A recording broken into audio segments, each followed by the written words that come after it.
नमस्कार साथियों, मैं आपका सहयोगी योगेश कुमार स्वागत करता हूं आप सभी का सनराइज संस्थान द्वारा शुरू किए गए इस ऑनलाइन प्लेटफॉर्म पर।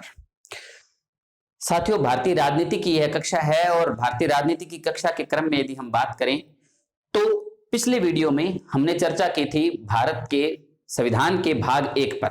संविधान के भाग 1 में अनुच्छेद 1 से 4 तक हमने पढ़ा था कि संसद राज्यों का गठन कर सकती है, राज्यों का निर्माण कर सकती है। तो और इस प्रकार से नए राज्यों का निर्माण जो है वो अनुच्छेद 368 के संबंध में संविधान संशोधन नहीं माना जाएगा। ये जो हमने अनुच्छेद 1 से 4 तक जो पढ़ा था, इसके पश्चात तुरंत बाद जो मोस्ट टॉपिक बनता है इस पॉइंट से संबंधित, राजनीति के क्रम से संबंधित, वो बनता है साथियों भारत में राज्यों का पुनर्गठन। क्योंकि राज्यों का गठन करने का, पुनर्गठन करने का ये सब अधिकार किसको है? संसद को है, मैंने आपको बताया था। अब संसद ने किस प्रकार से समय समय पर भारत में राज्यों का गठन किया है, आज हम वर्तमान में देखते हैं। भारत में 28 राज्य हैं और 8 केंद्र शासित प्रदेश हैं। तो ये किस क्रम में बने? पहले तो 29 राज्य थे, फिर 28 कैसे हो गए? और शुरुआत में अगर बात करें तो जब फजल अली आयोग की रिपोर्ट के आधार पर राज्यों का गठन किया गया था, उस समय 14 राज्य थे, 14 से अब 28 हो गए। देखिए तो ये किस प्रकार से कब कब क्या क्या हुआ और कब किस राज्य का गठन हुआ, कौन सा राज्य किस क्रम का है। जैसे मैं आपसे प्रश्न पूछता हूं साथियों, बताइए कि भारत का 22वां राज्य कौन सा है? बहुत बार एग्जाम में ये प्रश्न आया है, भारत का 22वां राज्य कौन सा है? मुझे उत्तर बताइए कमेंट बॉक्स में लिख के। वैसे हम क्रमानुसार आज पढ़ेंगे कि पहले कौन से राज्य का गठन हुआ, उसके बाद कौन सा, उसके बाद कौन सा। 14 से आगे हम शुरुआत करेंगे, 14 के बाद 15वां, 16वां, 17वां, 18वां, इस प्रकार से 28, 29 तक, फिर वापस 28 होने का जो भी इतिहास रहा है भारतीय राज्यों के पुनर्गठन का, उस पर संपूर्ण चर्चा हम करेंगे इस वीडियो में। हम बात करेंगे भारत में राज्यों का पुनर्गठन, reorganization of Indian state, reorganization, पुनर्निर्माण, भाषाई व अन्य आधारों पर राज्यों का गठन कैसे हुआ, हम इस पॉइंट पर चर्चा करेंगे। पॉइंट को क्रमानुसार लेकर के चलेंगे। शुरुआत करेंगे 15 अगस्त 1947 से और खत्म करेंगे 26 जनवरी 2020 पर।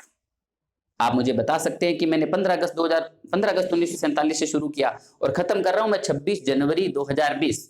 क्या हुआ 26 जनवरी 2020 को, जो मैं ये अभी टॉपिक यहां पर खत्म हो रहा है? हालांकि आगे भी हो सकता है गठन हो और विघटन भी हो राज्यों का, केंद्र शासित प्रदेशों का, लेकिन अभी जो हमारा ये टॉपिक खत्म होता है वो 26 जनवरी 2020 पर। क्यों होता है 26 जनवरी 2020 पर? 26 जनवरी 2020 और 31 अक्टूबर 2019 दो महत्वपूर्ण तारीखें हैं। 31 अक्टूबर 2019 को जम्मू कश्मीर राज्य को दो भागों में बांट करके और जम्मू कश्मीर राज्य को जम्मू कश्मीर और लद्दाख दो केंद्र शासित प्रदेशों में विभाजित कर दिया गया है। ये बात कब लागू हुई थी? ये लागू होती है 31 अक्टूबर 2019 को।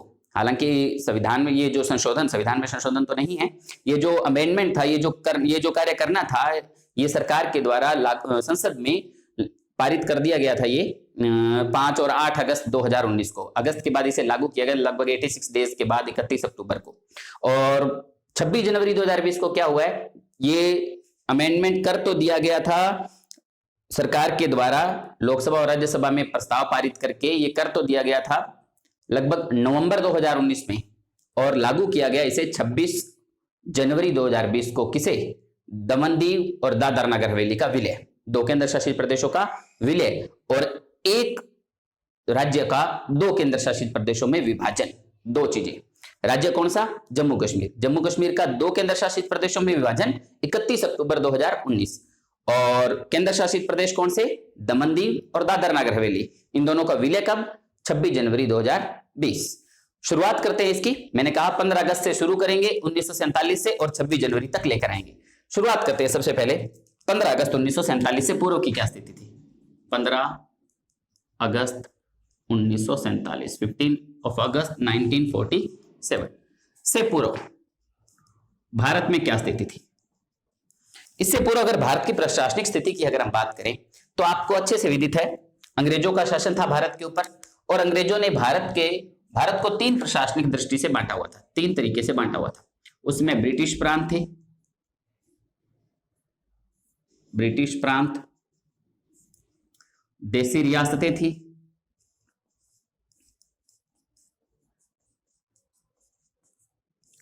और चीफ कमिश्नरी प्रांत, जिन्हें वर्तमान में हम, जैसे चीफ कमिश्नरी को कहूं तो मैं वर्तमान के केंद्र शासित प्रदेश के नाम से।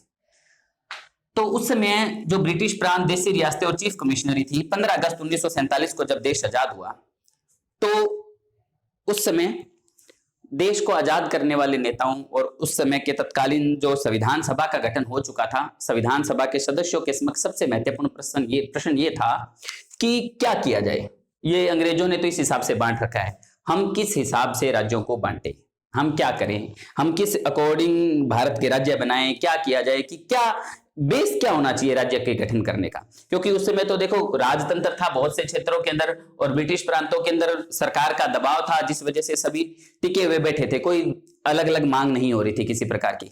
लेकिन हमारे संविधान निर्माताओं को, हमारे उस समय के जो राजनेता थे, उन्हें अच्छे तरीके से पता था कि जैसे ही देश आजाद होगा तो हर व्यक्ति ये विचार करेगा कि वो और किस प्रकार से आजाद हो सकता है, वो अपने लिए और अलग क्या कर सकता है, सबको कुछ ना कुछ अलग चाहिए होगा। यानी कि जैसे अलग अलग भाषाई लोग जो थे, अलग अलग भाषा के बोलने वाले, वो अपने लिए अलग राज्य की मांग करेंगे, हो सकता है अलग देश की भी मांग कर ले। तो ये जो समस्या थी, ये उस समय की तत्कालीन बड़ी समस्या थी। यानी कि उस समय संविधान निर्माता ये विचार कर रहे थे कि क्या किया जाए, यानी कि किस आधार पर हम राज्य का गठन करें, एक राज्य को बनाने का आधार क्या होगा, हम किसी भौगोलिक क्षेत्र के आधार पर बना दें, एरिया देख करके ये एक जैसा सा एरिया, इस आधार पर बना दें, सांस्कृतिक या कल्चरल जो उनके रिलीजियस हैं, जो उनके रीति रिवाज है, उनके आधार पर बनाएं, या उनकी किसी विशेष भाषा के आधार पर बनाएं। तो उस समय जब विचार किया गया तो तत्कालीन नेताओं का यह विचार था कि भाषा के आधार पर तो बिल्कुल नहीं, भाषा के आधार पर हम जो है किसी भी भाषा के आधार पर राज्यों का गठन नहीं करेंगे। तो इस संबंध में सुझाव लेने के लिए कि किस आधार पर राज्यों को बनाया जाए, संविधान में हम किस आधार पर इनको लिखें, इसके लिए तत्कालीन संविधान सभा के जो अध्यक्ष थे डॉक्टर राजेंद्र प्रसाद, यहां आप लिखेंगे 15 अगस्त 1947 से पूर्व की यह स्थिति थी।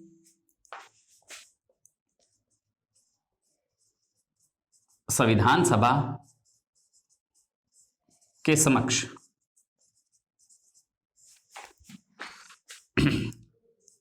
समस्या क्या थी उस समय की तत्कालीन, कि राज्यों का गठन किस आधार पर किया जाए, राज्यों का गठन किस आधार पर किया जाए। यहां तक दिखाई देगा?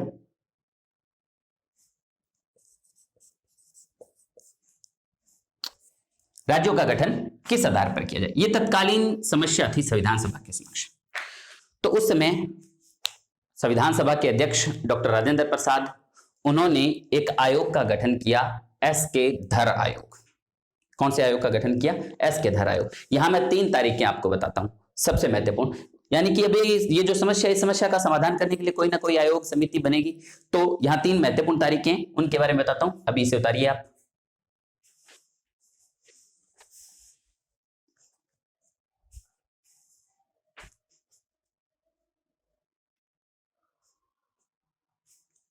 अब देखिए,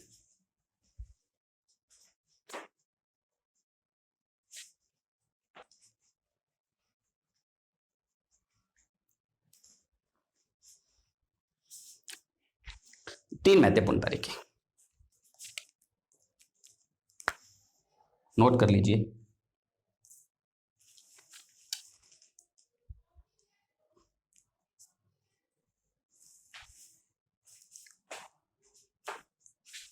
सत्ताईस नवंबर 1947,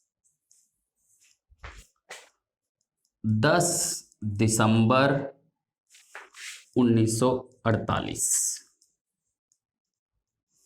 और 1 अप्रैल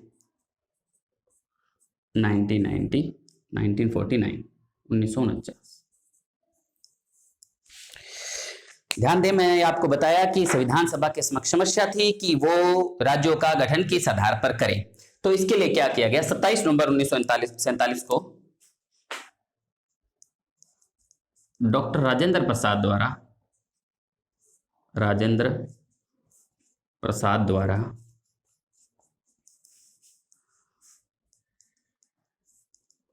राज्यों के पुनर्गठन हेतु सुझाव देने के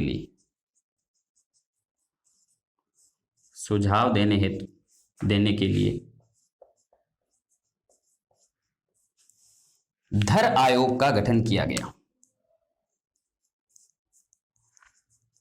धर आयोग का गठन किया गया। इसके अध्यक्ष थे एस के धर। अध्यक्ष कौन थे? एस के धर।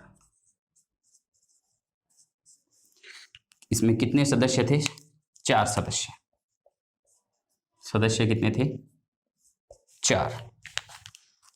ध्यान दें, धर आयोग का गठन किया गया 27 नवंबर 1947 को। किस लिए किया गया?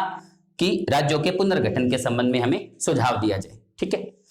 अब 10 दिसंबर 1948 को क्या हुआ? 10 दिसंबर, हालांकि 10 दिसंबर और भी महत्वपूर्ण तारीख है, यदि आपको याद हो, में भी विश्व मानवाधिकार दिवस 10 दिसंबर को मनाया जाता है। तो 10 दिसंबर 1948 को क्या हुआ? धर आयोग ने अपनी रिपोर्ट दी। धर आयोग ने रिपोर्ट, धर आयोग की रिपोर्ट आई 10 दिसंबर 1948 को। क्या कहा गया? सिफारिशें, 2 महत्वपूर्ण सिफारिशें, ध्यान दें, बहुत ही महत्वपूर्ण, 2 महत्वपूर्ण सिफारिशें। अब देखो, ये सिफारिश देने के पीछे कारण था क्या, क्यों दी इन्होंने? जो भी सिफारिश दी मैं बाद में बताता हूं आपको। पहले आप ये सोचिए कि जैसे ही देश आजाद हुआ तो ज्यादातर मांग इसी बात की उठी, क्योंकि जब भाषा अलग है तब रिलीजन यानी रीति रिवाज और परिस्थितियां लगभग सब कुछ अलग हो जाती है। तो ज्यादातर लोगों ने भाषा के आधार पर राज्यों के गठन की मांग की थी। तो धर आयोग से यह पूछा गया कि बताइए धर आयोग जी, यानी कि आप 4-5 लोग हैं, आप बताइए कि क्या किया जाए, क्या भाषा के आधार पर पुनर्गठन कर दिया जाए, और अगर नहीं तो बताइए फिर क्या किया जाए। तो धर आयोग ने क्या सिफारिश दी कि यदि आप भाषा के आधार पर पुनर्गठन करोगे तो भारत में क्या 8 कोस पर भाषा बदली जाती है, 4 कोस पर बोली, ऐसा कुछ भारत के लिए बोला जाता है। तो इससे तो देश के बहुत ज्यादा टुकड़े हो जाएंगे। तो फिर क्या किया जाए? धर आयोग की सिफारिश देखिए। नंबर 1, भाषा के आधार पर राज्यों का गठन नहीं, राज्यों का गठन नहीं किया जाए, भाषा के आधार पर नहीं किया जाए। फिर क्या किया जाए? दूसरा, प्रशासनिक, मूल रूप से प्रशासनिक तो क्या कहेंगे? भौगोलिक, भौगोलिक आधार पर, यानी कि पहाड़ी क्षेत्र तो उसे अलग रख दो, और मरुस्थलीय है, मैदानी है, उसे अलग रख दो। प्रशासनिक या भौगोलिक आधार पर राज्यों का पुनर्गठन हो। आप समझ रहे हैं मैं क्या बता रहा हूं? राज्यों को किस आधार पर बनाया जाए, राज्यों के निर्माण का आधार क्या हो, तो ये धर आयोग ने बताया था। 2 सिफारिशें दी थी 10 दिसंबर 1948 को। अब इन सिफारिशों का जनता के द्वारा विरोध किया गया, जो ये चाहते थे कि भाषा के आधार पर पुनर्गठन होना चाहिए। तब कांग्रेस ने क्या किया? 1 अप्रैल 1949, हालांकि 1 अप्रैल 1949 नहीं, 1949 के शुरू में ही कांग्रेस के द्वारा, कांग्रेस देखो, वो धर आयोग जो है वो संविधान सभा के द्वारा गठित किया गया आयोग है, और कांग्रेस एक पार्टी थी उस समय, तो पार्टी ने स्पेशल अपना कांग्रेस के द्वारा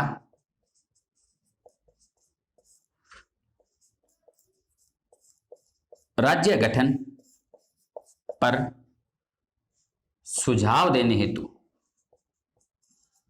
ध्यान देना ये कांग्रेस के लिए बात कर रहा हूं मैं, और वो संविधान सभा की, सुझाव देने हेतु गठित जेवीपी समिति, ध्यान देना कौन सी समिति? जेवीपी समिति ने रिपोर्ट दी।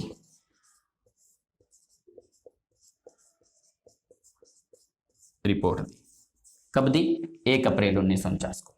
दोबारा बता देता हूं, गठन 1949 में हुआ, कोई तारीख महत्वपूर्ण नहीं है, लेकिन रिपोर्ट देने की तारीख महत्वपूर्ण है। धर आयोग की दोनों तारीखें महत्वपूर्ण है। 27 नवंबर 1947 को इसका गठन हुआ, 10 दिसंबर 1948 को इसने रिपोर्ट दी धर आयोग ने, और कांग्रेस द्वारा गठित जेवीपी समिति जो थी, इस समिति ने अपनी रिपोर्ट दी 1 अप्रैल 1949 को।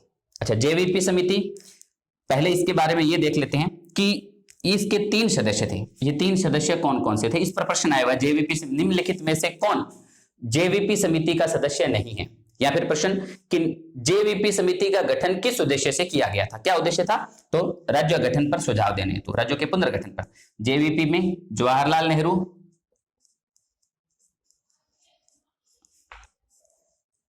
वल्लभ भाई पंत और सरदार पटेल। सरदार पटेल का भारत के एकीकरण में, राजस्थान के एकीकरण में, संपूर्ण भारत के एकीकरण में महत्वपूर्ण योगदान रहा है। जवाहरलाल नेहरू, वल्लभ भाई पंत और सरदार पटेल। अब बात करते हैं, ये 3 सदस्य थे, इसका क्या सिफारिश थी, सिफारिश क्या दी इसने, सुझाव क्या दिया या सिफारिश क्या थी, सिफारिश। इसने धर आयोग की सिफारिशों का अनुमोदन किया कि बिल्कुल धर आयोग सही कह रहा है, इसने भी भाषा के आधार पर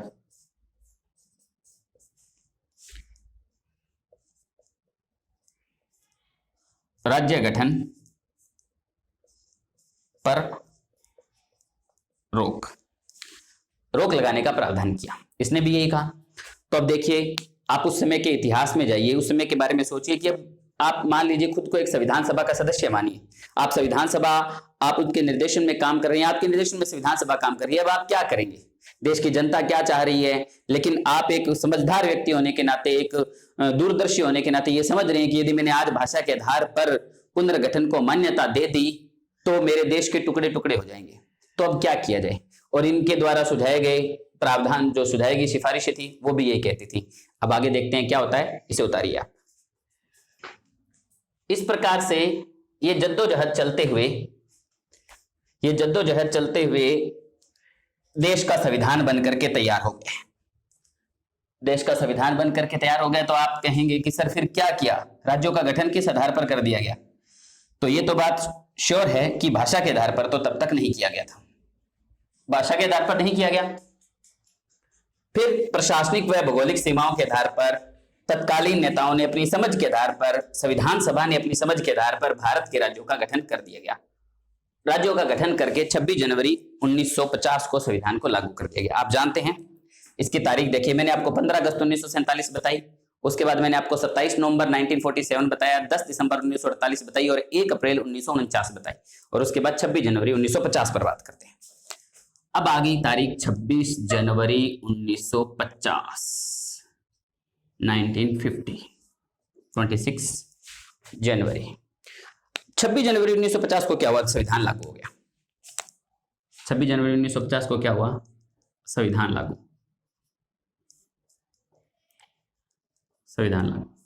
अब आप कहेंगे सर कि फिर राज्यों का तो निर्धारण ही नहीं हुआ, संविधान कैसे लागू कर दिया। देखो, राज्य निर्धारण में असमंजस जरूर चल रहा था, लेकिन मैंने आपको बताया कि तत्कालीन नेताओं ने अपनी समझ के आधार पर भारत में राज्यों का गठन कर दिया। क्या किया, प्रशासनिक व भौगोलिक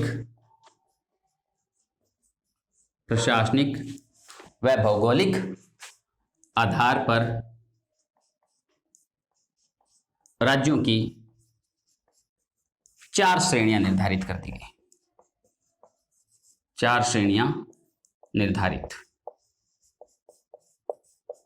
जिसके बारे में आपने पढ़ा है संविधान की अनुसूची 1 में ये चारों श्रेणियां निर्धारित की गई थी। आपने अनुच्छेद 1 में पढ़ा था, मैंने आपको जब भाग पहला बताया था तब बताया था कहां की गई है ये निर्धारित, अनुसूची 1 में। अब नहीं है ये ध्यान देवे, मैं बताता हूं कौन सी 4 श्रेणियां थी। श्रेणी क, ख, ग और घ, ये 4 श्रेणियां थी। क श्रेणी में क्या थे, ब्रिटिश प्रांत। क श्रेणी में क्या थे,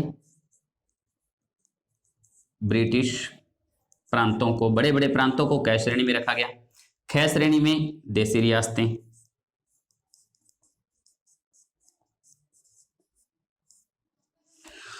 ग श्रेणी में क्या थे, छोटी रियासतें थी।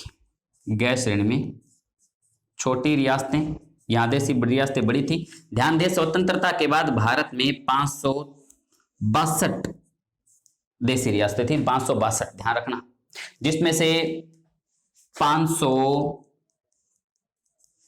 59 का विलय आसानी से हो गया था। जो शेष बची थी 3, इनका विलय, इनके विलय की अलग अलग कहानी है जो हम बाद में पढ़ेंगे। जो 3 रियासतें थी जिनका विलय करने में बहुत ज्यादा जोर आया था, मैं ये समझ लीजिए कि बहुत दम लगा था हमारे उस समय के तत्कालीन नेताओं का। जो 3 रियासतें थी कौन कौन सी? जम्मू कश्मीर, जिसको तो अभी बीजेपी ने इसके ऊपर पूरा परचम लहराया है, जम्मू कश्मीर, और जूनागढ़ गुजरात की, और उस समय की हैदराबाद।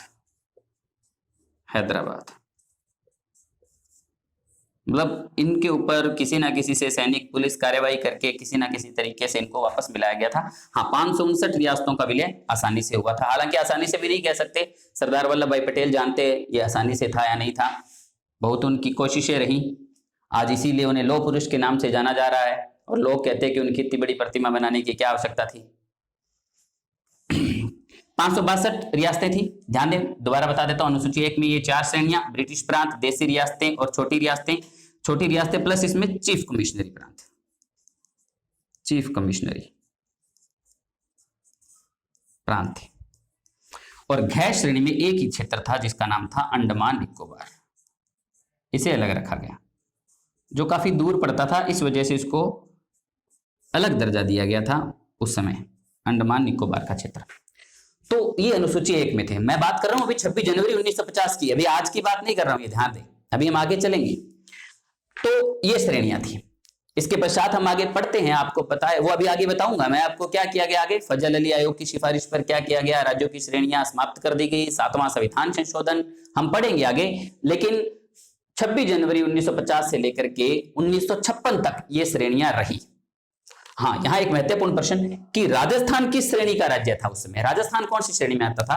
क, ख, ग और घ। ये मैंने पहले भी आपसे प्रश्न पूछा था, मैं आपको बता देता हूं कि राजस्थान इस ख श्रेणी में राज्य था। राजस्थान ख श्रेणी में, ठीक है। अब ये हुई बात 26 जनवरी 1950 की, हम क्रमानुसार पढ़ रहे हैं। 26 जनवरी 1950 को इस प्रकार से राज्यों को निर्धारण करके छोड़ दिया गया। अब देश के अलग अलग हिस्सों में इस बात का विरोध होना शुरू हो गया। क्या विरोध होना शुरू हो गया?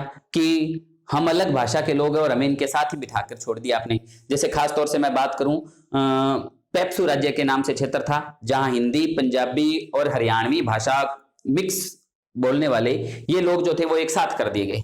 तो इनके अंदर बीच में कंट्रोवर्सी हुई कि हमें अलग होना है। और गुजराती और मराठी भाषी जो लोग थे बॉम्बे राज्य के नाम से, इनको एक साथ कर दिया गया। इन लोगों में भी कंट्रोवर्सी हुई कि हमें अलग होना, हमें साथ नहीं रहना। और सबसे ज्यादा जो विवाद हुआ, अब ध्यान दें, मैं आपको बताऊंगा कि 26 जनवरी 1950 को राज्यों की इस प्रकार से श्रेणी निर्धारित करने के बाद देश में अलग अलग जगह विवाद होने शुरू हो गए। और जो पहला महत्वपूर्ण विवाद था, सबसे पहले हम उस पर चर्चा करते हैं। मैं यहां इसके बाद हेडिंग दिलाता हूं कि इस आधार पर किया गया श्रेणी विभाजन, इसका विरोध और पहला विवाद। अभी से उतारिए आप। इसके बाद देखिए, राज्यों की श्रेणियों का इस प्रकार से निर्धारण कर दिया गया और इसका विरोध होना शुरू हुआ।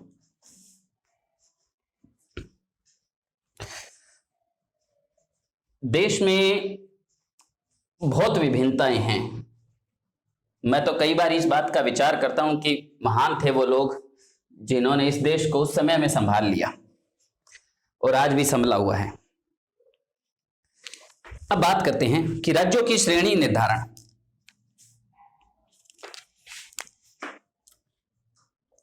छब्बीस जनवरी 1950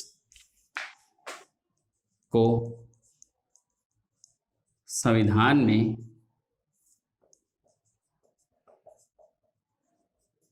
राज्यों की श्रेणी निर्धारण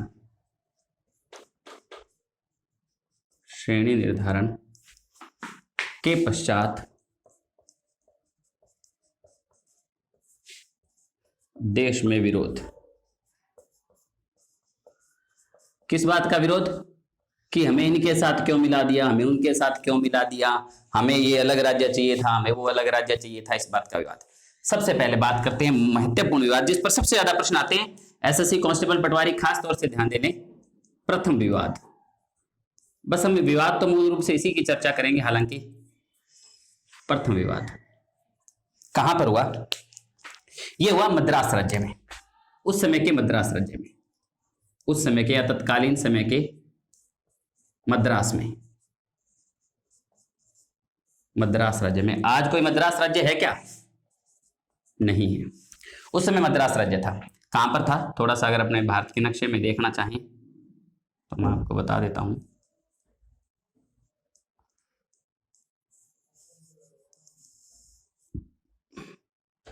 भारत के दक्षिण में यहां पर मद्रास राज्य था, मद्रास राज्य था। मद्रास राज्य के ऊपरी हिस्से में, उस समय के मद्रास राज्य में क्यों हुआ विवाद?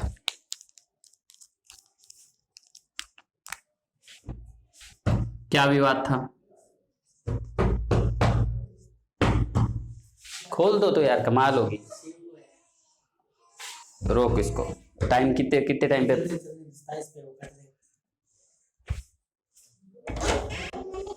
तो मम्मी इन पर नहीं रख लियो। चल बेटा एक बार वीडियो बना रहा हूं मैं, चलो। तो शिव है तो तू चुपचाप खड़ा होकर के उसको उधर कर दे। चलो दोबारा शुरू करता हूं। क्या विवाद था?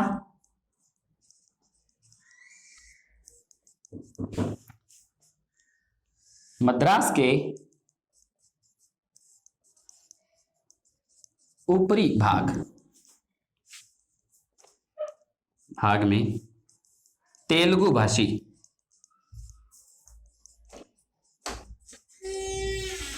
भाषी लोग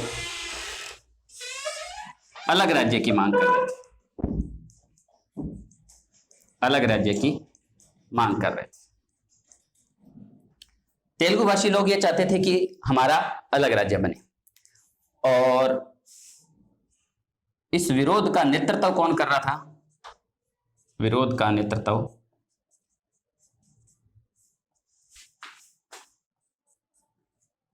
पोट्टी श्री रामल्लू। पोट्टी श्री रामल्लू कांग्रेसी नेता थे हालांकि उस समय के, और मद्रास क्षेत्र में उनकी अच्छी पकड़ थी।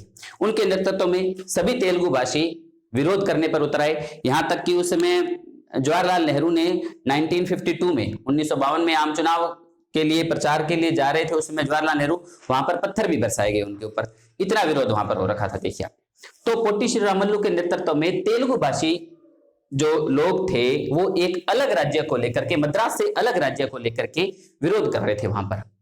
और इसी विरोध में पोट्टी श्री रामल्लू ने आमरण अनशन की घोषणा कर दी। आमरण अनशन की घोषणा। और यहां खास बात यह है कि आज की कोई थोथी घोषणा नहीं थी। पोट्टी श्री रामल्लू के द्वारा आमरण अनशन शुरू कर दिया गया और 56 दिन बाद इनकी मृत्यु हो गई। 56 दिन बाद मृत्यु। अब आप सोचिए, तेलुगु भाषाई लोगों का नेता मारा गया, तेलुगु भाषाई लोगों का नेता मारा गया, और इनकी मृत्यु के पश्चात आंदोलन और अधिक तीव्र हो गया।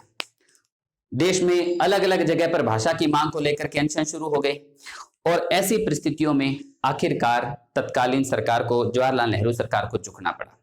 अब जवाहरलाल नेहरू सरकार ने झुककर क्या किया? उन्होंने क्या किया? इनकी मृत्यु के बाद 1 अक्टूबर 1953 को, 1952 में इनकी मृत्यु होगी, 1952 में। अब यहां क्या होता है? अब यहां लिख लीजिएगा आगे, 1 अक्टूबर 1953, बहुत ही इंपॉर्टेंट डेट है ये। 1 अक्टूबर 1953 को क्या किया गया? भाषाई आधार पर भारत के पहले राज्य का गठन, भारत का प्रथम राज्य बना दिया। किसको? आंध्र प्रदेश। ये बहुत ही इंपॉर्टेंट प्रश्न है, बहुत बार एग्जाम में आता है कि भाषा के आधार पर गठित होने वाला पहला राज्य कौन सा था? आंध्र प्रदेश। किस भाषा के आधार पर?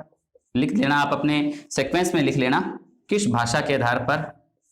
तो तेलुगु भाषा के आधार पर। किस क्रमांक का राज्य बना आंध्र प्रदेश? किस क्रमांक का राज्य? तो ये बना 14वां राज्य। कौन सा राज्य बना? 14वां राज्य। अब आंध्र प्रदेश का गठन करना मधुमक्खियों के छत्ते में हाथ डालने के बराबर हो गया। पहले तो अकेले आंध्र प्रदेश में इस प्रकार का अनशन शुरू हुआ था, अकेले आंध्र प्रदेश में इस प्रकार की ज्यादा चिंगारी थी, लेकिन अब आंध्र प्रदेश राज्य का गठन होते ही देश के विभिन्न हिस्सों में अलग अलग जगह पर भाषा के आधार पर राज्यों के गठन की मांग उठने लग गई। पूर्वोत्तर के राज्य अलग तरीके से बात कर रहे थे, पेप्सू उस समय का बॉम्बे, प्रत्येक क्षेत्र में जो था भाषा के आधार पर नए राज्य का गठन करने की मांग खड़ी होने लगी। अब सरकार इस बात से पूर्ण रूप से तंग आ चुकी थी और इसलिए सरकार ने एक और आयोग का गठन किया, जिसका नाम आपने बहुत बार सुना है, फजल अली आयोग। अभी उसके बारे में चर्चा करेंगे, पहले आप इसे उतार लीजिए। अब हम बात करते हैं फजल अली आयोग की। जवाहरलाल नेहरू सरकार ने उस समय की बड़ी चुनौती अपने सामने खुद ब खुद ले ली है, आंध्र प्रदेश राज्य का गठन करके। आंध्र प्रदेश राज्य का गठन हो गया है और भाषा के आधार पर भारत का पहला राज्य बन गया है। अब आगे देखिए क्या हुआ। इसके पश्चात लिखिए,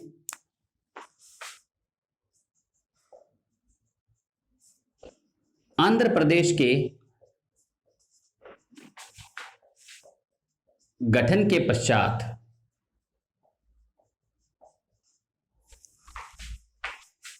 भारत में भाषा के आधार पर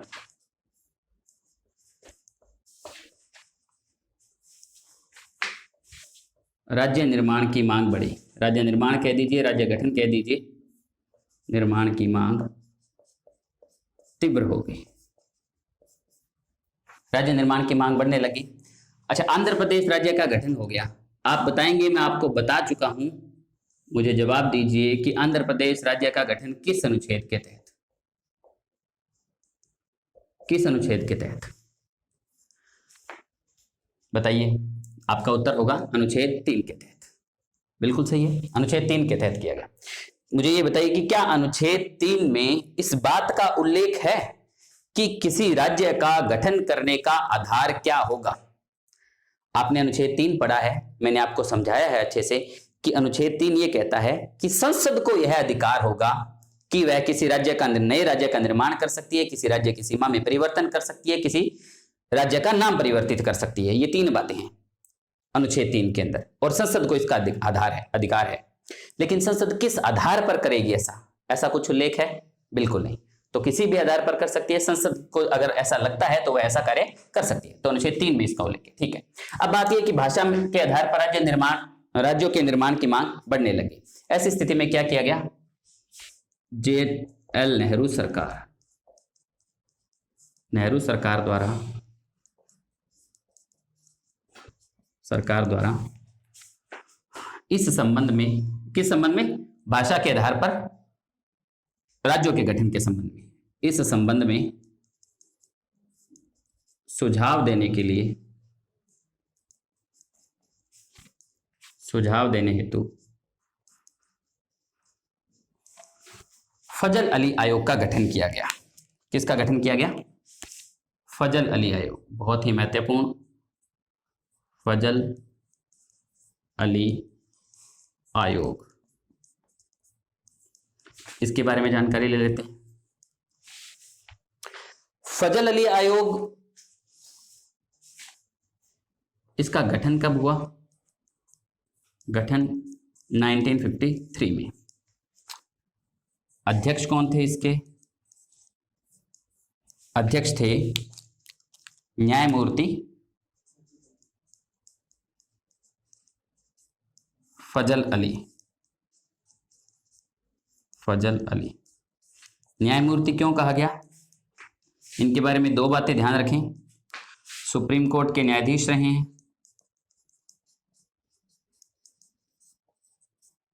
नंबर 2 असम और ओडिशा राज्य के राज्यपाल रहे हैं सेवानिवृत्त होने के बाद में कांग्रेस की तरफ से एमपी भी रहे ये न्यायमूर्ति फजल अली। उसके बाद अध्यक्ष की बात होगी। सदस्य, कितने सदस्य थे, ये महत्वपूर्ण प्रश्न है। फजल अली आयोग में कुल कितने सदस्य थे? फजल अली आयोग में कुल 3 सदस्य थे। कितने सदस्य थे? अध्यक्ष सहित सदस्य माने जाते, ध्यान रख लेना, 3 सदस्य थे। एक फजल अली खुद अध्यक्ष सहित सदस्य हैं, दूसरे के.एम. पनिक्कर और तीसरे हृदयनाथ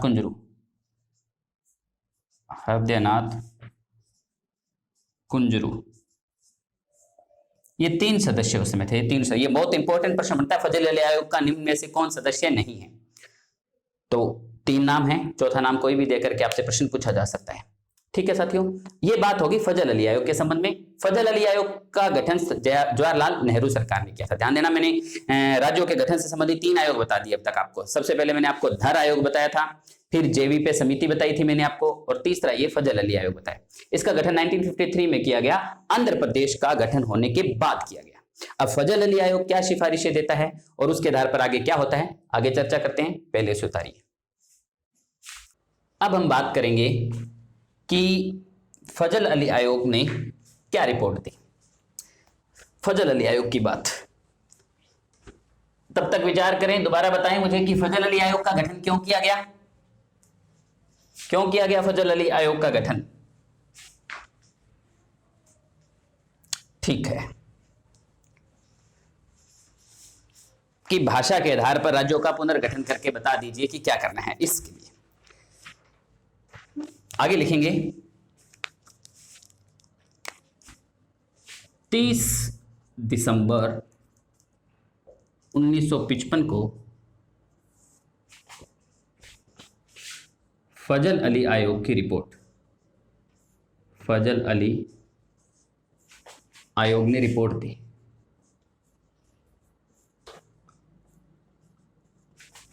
दिसंबर 1955 को फजल अली आयोग ने अपनी रिपोर्ट दी।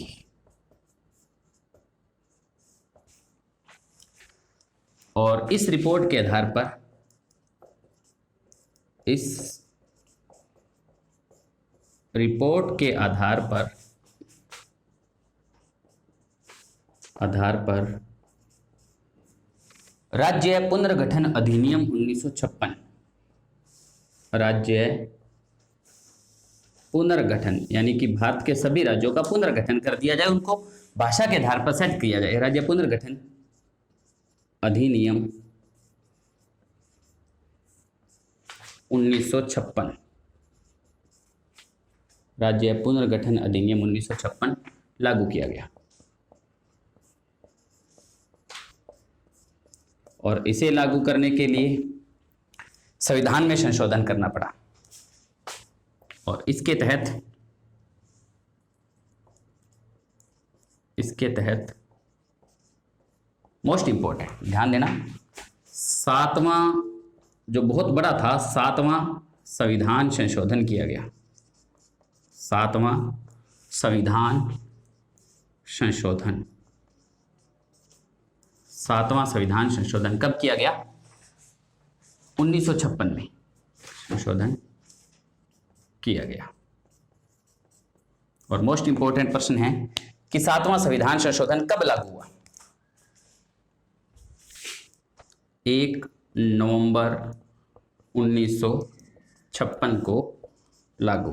हम कहते हैं ना, राजस्थान अपने वर्तमान स्वरूप में कब आया? लगभग भारत अपने वर्तमान स्वरूप में भी ये मान सकते हो कि 1 नवंबर 1956 को, नहीं भारत नहीं, राजस्थान 1 नवंबर 1956 को लागू हुआ 7वां संविधान संशोधन। यहाँ अलग अलग बातें। 7वां संविधान संशोधन राज्य पुनर्गठन अधिनियम 1956 के आधार पर किया गया। राज्य पुनर्गठन अधिनियम 1956 फजल अली आयोग की रिपोर्ट के आधार पर लागू किया गया। अब यहाँ मोस्ट इंपॉर्टेंट बातें आती है कि 7वें संविधान संशोधन द्वारा क्या कुछ हुआ। बहुत ही महत्वपूर्ण 3-4 महत्वपूर्ण बातें जो आपको याद होनी चाहिए 7वें संविधान संशोधन द्वारा। नंबर 1, भाषाई आधार पर राज्यों का गठन किया गया। भाषा के आधार पर राज्यों का पुनर्गठन कर दिया गया 7वें संविधान संशोधन 1956 के द्वारा। नंबर 2, राज प्रमुख पद समाप्त कर दिया गया। समाप्त कर दिया गया। ध्यान दें, यहां बहुत से अध्यापक भी बताते हैं और विद्यार्थी भी यह समझते हैं कि 7वें संविधान संशोधन 1956 के द्वारा राज्यपाल पद का सृजन किया गया। बिल्कुल गलत। 7वें संविधान संशोधन 1956 के द्वारा राजस्थान में राज्यपाल पद का सृजन किया गया। बिल्कुल सही। भारत में राज्यपाल पद पहले ही था। राजस्थान ख श्रेणी का राज्य था। राजस्थान में यानी जैसी रियासतों के संबंध में ये राज प्रमुख था, तो राजस्थान में राज प्रमुख पद का जो सृजन, राज प्रमुख पद समाप्त करके राज्यपाल पद का जो सृजन है राजस्थान में कब हुआ था?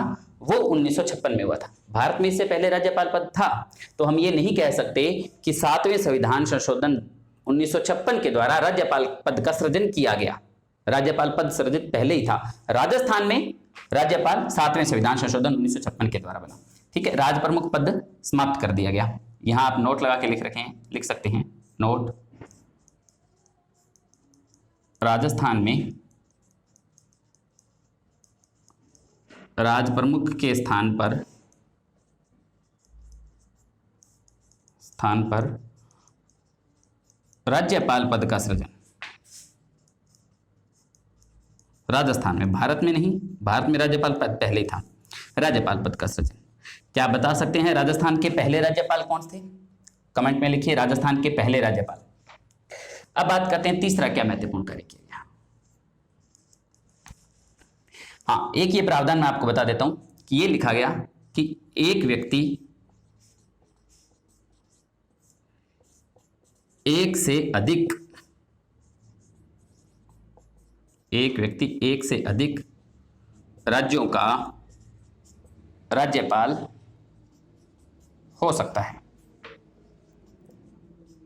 एक व्यक्ति को एक से अधिक राज्यों का राज्यपाल बनाया जा सकता है। यह बात भी 7वें संविधान संशोधन 1956 के द्वारा लागू की गई।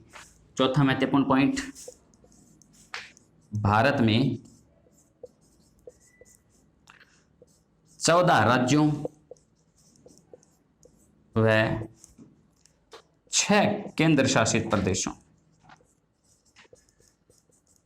14 राज्यों व 6 केंद्र शासित प्रदेशों का निर्माण किया गया। और लास्ट और पांचवा महत्वपूर्ण पॉइंट, ध्यान देना। अब आप ये कहेंगे कि सर 14 राज्यों और 6 केंद्र शासित प्रदेशों का निर्माण कैसे कर दिया भाई? पहले तो आपने बताया था कि इसकी ये 4 श्रेणियां हैं, कै ख गए, वो क्या हुआ फिर? तो क्या किया गया? पांचवा पॉइंट है, ये पहले लिख लेना था आपको। राज्यों की श्रेणियां समाप्त कर दी गई। राज्यों की श्रेणियां समाप्त कर दी गई 7वें संविधान संशोधन 1956 के द्वारा। दोबारा ध्यान दे लें, फजल अली आयोग का गठन किया गया है। 30 दिसंबर 1955 को फजल अली आयोग ने अपनी रिपोर्ट दी। इस रिपोर्ट के आधार पर राज्य पुनर्गठन अधिनियम 1956 बना। इसके तहत 7वां संविधान संशोधन किया गया 1956 में, जो 1 नवंबर 1956 को लागू हुआ। 1 नवंबर 1956 पर एक प्रश्न जो और महत्वपूर्ण है हम राजस्थान वालों के लिए, क्या कि राजस्थान अपने वर्तमान स्वरूप में कब आया? तो 1 नवंबर 1956 को। उसके पश्चात 7वें संविधान संशोधन की 5 महत्वपूर्ण बातें। क्या? भाषाई आधार पर राज्यों का गठन किया जाए, बिल्कुल ठीक। और भाषाई आधार पर राज्यों का गठन करके 14 राज्य और 6 केंद्र शासित प्रदेश, ये दिमाग में रखें। कितने राज्य? 14 राज्य और 6 केंद्र शासित प्रदेशों का निर्माण कर दिया गया। राज प्रमुख पद समाप्त कर दिया गया पूरे भारत से। क्या पद शुरू हो गया? पूरे भारत में राज्यपाल। हालांकि भारत में ब्रिटिश प्रांतों में पहले ही राज्यपाल थे। ठीक है, एक व्यक्ति एक से अधिक राज्यों का राज्यपाल हो सकता है, ये बात कहेगी 7वें संविधान संशोधन द्वारा। राज्यों की जो क ख ग घ श्रेणियां थी वो दोनों समाप्त करके केवल 2 ही श्रेणियां बना दी गई, राज्य और केंद्र शासित प्रदेश। सिर्फ 2 ही, राज्य और केंद्र शासित प्रदेश। ठीक है, अब मैं बता देता हूं। राजस्थान में राज प्रमुख के स्थान पर राज्यपाल पद, राजस्थान के पहले राज्यपाल थे गुरमुख निहाल सिंह। गुरमुख निहाल सिंह। ठीक है, इसे उतार लीजिए। उसके पश्चात आगे बढ़ते हैं। अब आगे हम क्रमानुसार राज्यों के गठन की बात करेंगे। फजल अली आयोग की सिफारिश पर 14 राज्य बन चुके हैं और 6 केंद्र शासित प्रदेश बन चुके हैं। आगे क्या हुआ? 14 के बाद नए राज्य कौन कौन से और कब कब बने, किस आधार पर बनते रहे, क्या कोई संविधान संशोधन हुआ या नहीं हुआ, सारे राज्यों के बारे में क्रमानुसार बात करेंगे। मैं आपको विश्वास दिलाता हूं आपको अच्छे से याद भी होगा। एक क्रम बनाते हैं, उस क्रम में याद करते हैं। अभी आपने ये पढ़ा है कि 1 नवंबर 1956 को क्या स्थिति हो गई है? को भारत में 14 राज्य और 6 यूटीज। ठीक है, आपको हैरत होगा दक्षिणी भारत के जो नागालैंड, मिजोरम, मणिपुर जो राज्य थे वो केंद्र शासित प्रदेश उस टाइम के। अभी इससे पूर्व एक सन और महत्वपूर्ण था जो आपको याद रखना है, 1954, मोस्ट इंपोर्टेंट, 0 लगा के लिखता हूं। 1954 में क्या हुआ था? 1954 में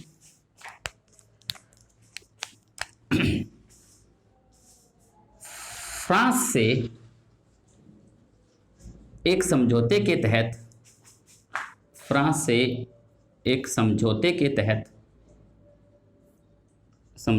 तहत पुर्तगाल, एक समझौते के तहत पांडिचेरी, वर्तमान का पांडिचेरी भारत में शामिल किया गया। पांडिचेरी भारत में शामिल हुआ। यहां प्रश्न आ सकता है कि पांडिचेरी हमने किस देश से लिया? फ्रांस से। कब लिया? 1954 में। इसका मतलब 1954 से पूर्व पांडिचेरी और उसके जो जिले हैं वो हमारे हिस्से में नहीं थे। ध्यान देना, अकेला पांडिचेरी नहीं, उसमें 4 अलग अलग क्षेत्र थे। पांडिचेरी आज भी 3 राज्यों में विस्तृत है। पांडिचेरी एक ऐसा केंद्र शासित प्रदेश है जो 3 राज्यों में है, जिसके 4 जिले हैं। जैसे राजस्थान के 33 जिले हैं, उसी प्रकार से पांडिचेरी एक केंद्र शासित प्रदेश है, उसके 4 जिले हैं और चारों जिले अलग अलग राज्यों में। देखिए, और वो चारों के चारों जो क्षेत्र थे वो लिए गए थे फ्रांस से उस समय।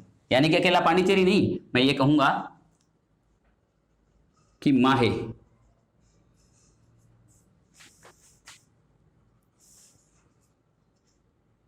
कराईकल, पांडिचेरी, जिसे अब पुडुचेरी कहा जाता है। अभी मैं यहां पर एक बार पांडिचेरी ही लिखूंगा क्योंकि उस समय तक पांडिचेरी नाम था। वर्तमान नाम लिख लीजिए आप चाहे पुडुचेरी और ये नाम। ये 4 जिले हैं, इन चारों को मिलाकर के पांडिचेरी केंद्र शासित प्रदेश बनता है। ध्यान देना, माहे कहां पर है वर्तमान में? केरल में। माहे है केरल के अंतर्गत आ जाता है। केरल में नहीं है वैसे तो, मतलब केरल की सीमा के अंतर्गत आता है। और पुडुचेरी और कराईकल ये दोनों हैं तमिलनाडु के अंतर्गत, तमिलनाडु। और ये नाम है वर्तमान आंध्र प्रदेश या सीमांध्र के अंतर्गत। तो ये विशेष स्थिति है पांडिचेरी केंद्र शासित प्रदेश की, जिसे 1954 में लिया गया था फ्रांस से। किससे? फ्रांस से। अब आगे बात करते हैं साथियों। 1956 को 14 राज्य और 6 केंद्र शासित प्रदेश बन गए हैं। अब हम चर्चा करेंगे आगे 15वें राज्य की, 16वें राज्य की या क्रमानुसार। तो अगर हम सन के अनुसार चलेंगे तो ज्यादा बेहतर रहेगा। सन के अनुसार चलते हैं कि कब कब क्या क्या हुआ था। विद्यार्थियों, आवश्यक राजकीय कार्य आने के कारण आज का मैटर मैं यहीं रोकूंगा। नेक्स्ट जो बचा हुआ भाग है इसका कल अगली वीडियो में हम पढ़ेंगे। धन्यवाद।